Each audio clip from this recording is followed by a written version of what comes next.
right, now welcome back to the Balanced Diet of Teletainment at the Good Morning Niger show. You know, as we always do, we know say election period don't they come with the political season, and this politics na season film for the Obodo Nigeria. Now, according by us we they do, we know say we they very free and fair as the country supposed to be. So we they try bring forth every of the presidential candidates where we feel lay our hands on, or even the gubernatorial candidates. But they can't follow the people talk.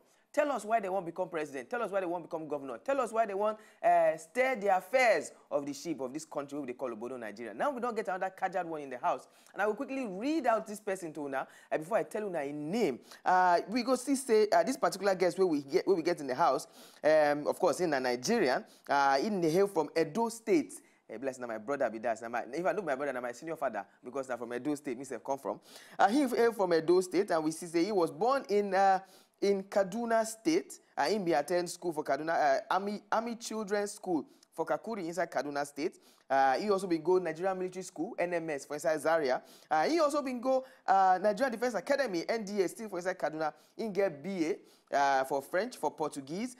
He get diploma. The person who don't read book well. He don't go far and wide as we both talk. And as you don't hear from the introduction, let's say he don't get military background.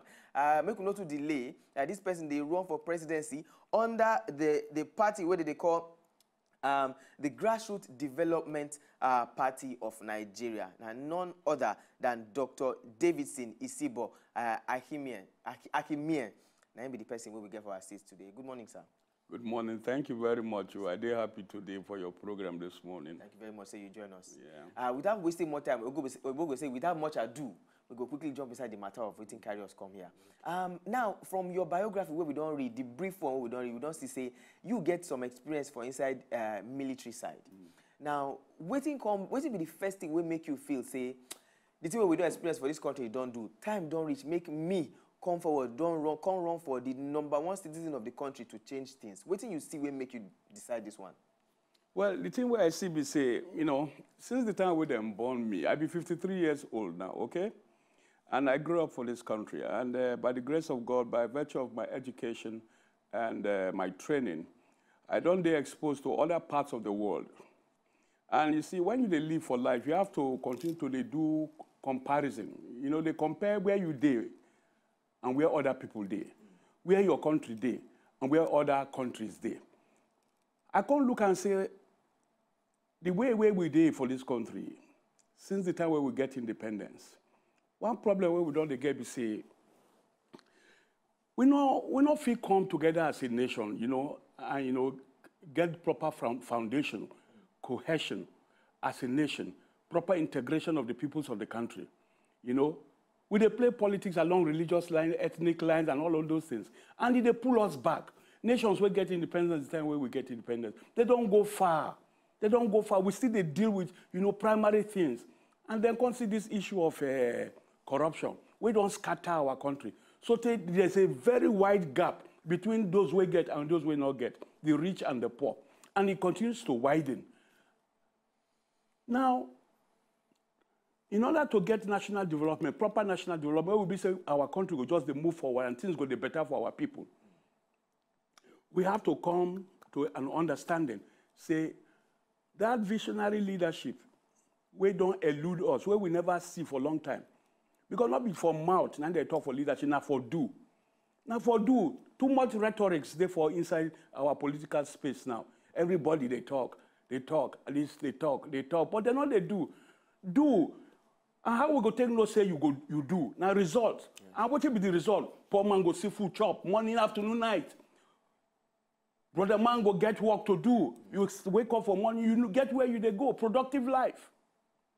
National economy go they expand.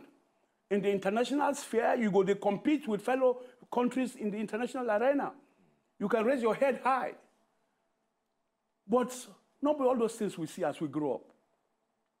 And we can't see, say, the problem where they inside, we say, it be like, say, our leadership, then be the problem. And so I decided, say, instead of joining the hundreds of thousands of people, professionals, businessmen, politicians themselves, on the sidelines talking, hey, things bad, oh, hey, things not good, oh, but nobody want to come out.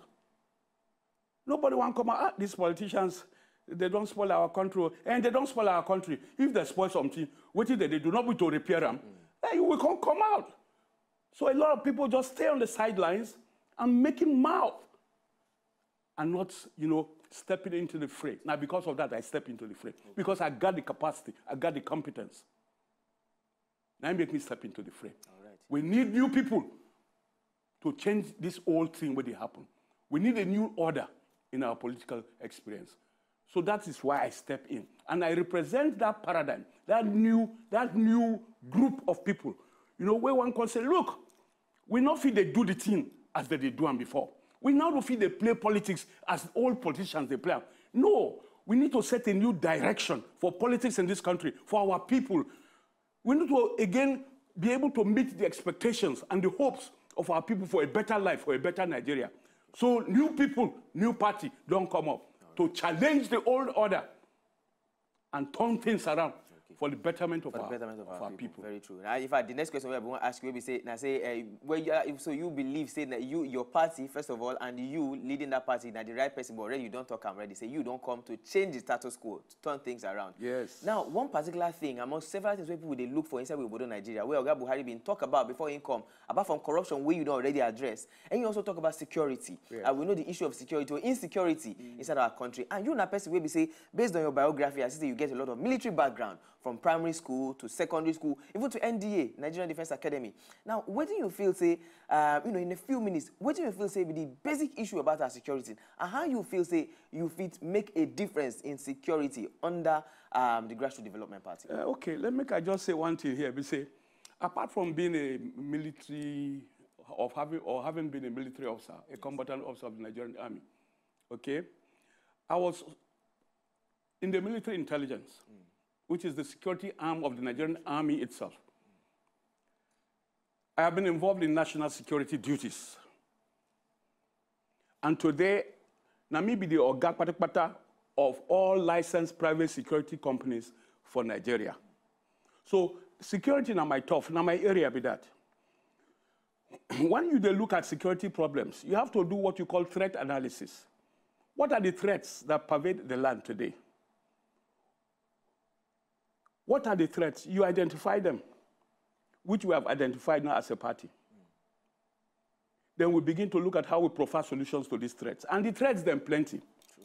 But you see, for the bottom of everything, now be injustice. Where injustice there for land, where the people were supposed to get what? No get. No matter how you try to handle the matter, insecurity go there for land. So one of the problems is the problem of injustice, which we go tackle. The second thing, which is foundational to the insecurity problems that we get, namely this lack of jobs, lack of employment opportunities, the number of our children, our youth, when they don't go to school, they don't get work. All these years, you go see 35-year-old man, he's still there for his papa house. No work. He no fit marry. Meanwhile, these are our leaders where they talk, so we bring us to this point where we did so. The time where they be 29, they don't start to rule Nigeria. The time where they be 30, they don't start to rule Nigeria. But now, 30-year-old man is still there for his papa house. How insecurity problem no go there? So, foundationally, we are looking at unemployment, the economic factors that, that bring that become causative factors for insecurity, for threats. So that's on the second hand. So foundationally we are dealing with all this. Then there are also the technical aspect, the technical approach to resolving the cases of insecurity or the issues of insecurity in Nigeria, which are professional security approaches, to quelling most of the problems. So we don't identify the problems. It's not kidnapping, not armed robbery, not terrorism, all of these things. For example, terrorism. Not only to fight military against terrorists we go do, but there are other things, other approaches where you go use to try to curb these terrorists, if not totally eliminate them. There are, if I use some big English word that they call political economy approach. We go learn them. So there are many approaches, but I'm telling you that it's in 1 year, or less than 1 year. My brother, these security problems we will talk of, by the grace of the Almighty God, it go finish. Okay, thank you very much, sir. All right, now come on for there. I have one very, very quick thing I'd like to ask most people who we don't get on this couch concerning the, most of the presidential candidates we don't come here. We don't get quite a few. We don't come here. Nigeria is a country where we say, according to the statistics where we get, over 60% of our population, they below the ages of 35. That's youthful population. Now we get about 180 million people plus inside our country. What is the plan of your party for the youth? You know, already talk about unemployment, how to tackle unemployment and economic issues. But we know, say, the government no go fit employ everybody. So what is the plan where your party get different from which other people don't come talk about the youth? But, sir, before we take that, we got to go on a very quick break to take headline news. When we come back, we will tackle the issue concerning youth and unemployment. Okay, we still get Dr. Isibor in the building, and in a presidential candidate, presidential aspirant, and a candidate under the Grassroots Development Party. We go come back.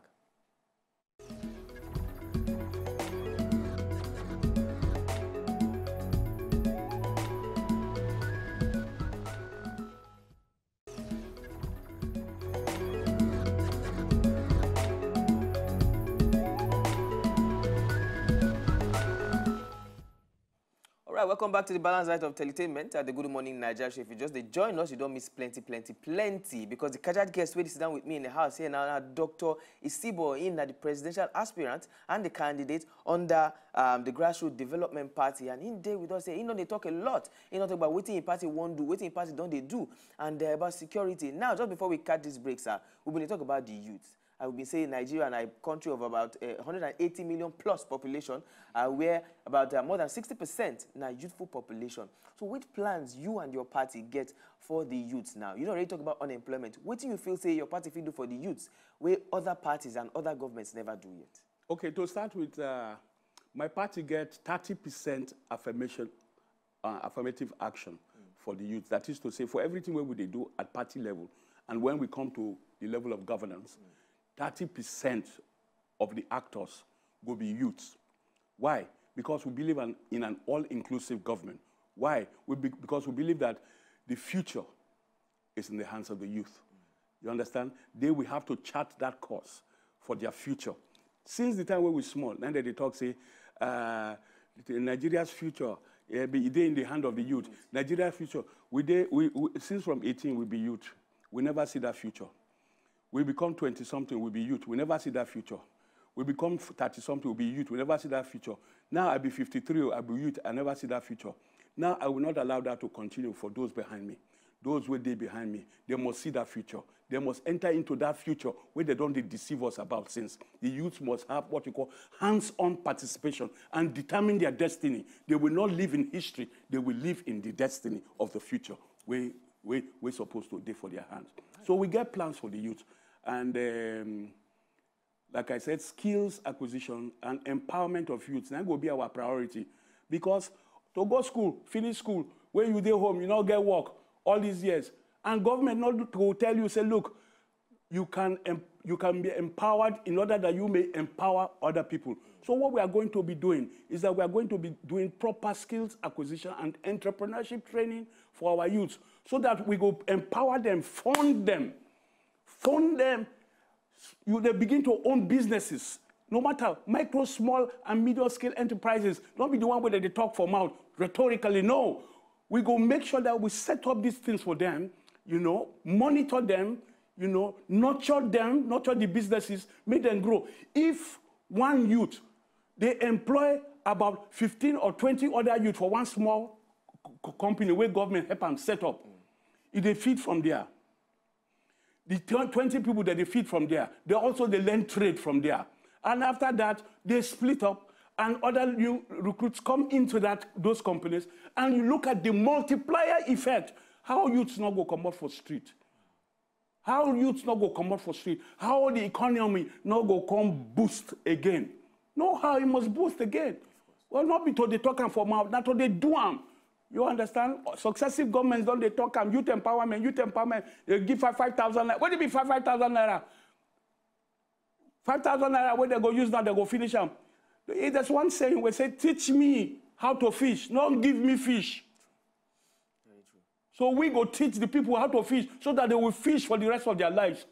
I beg you. All right. Unfortunately, na the moves we fit take. We hope say we go fit still get Dr. Davidson Isibor on our couch again and on other platforms on top of our TV stations so that we will get enough time to talk more about the plans with their party get for we Obodo Nigeria come 2019. Should they occupy? I almost call them the White House. Should they occupy Aso Rock? We don't talk to Dr. Davidson Isibor Akhimien, in a presidential candidate and aspirant under the Grassroots Development Party of Nigeria. Thank you very much. I say you take out time to join us. Thank you. To enjoy more of these our Ogbonge videos when you just watch, press this button to subscribe on top of our YouTube page. You go love am.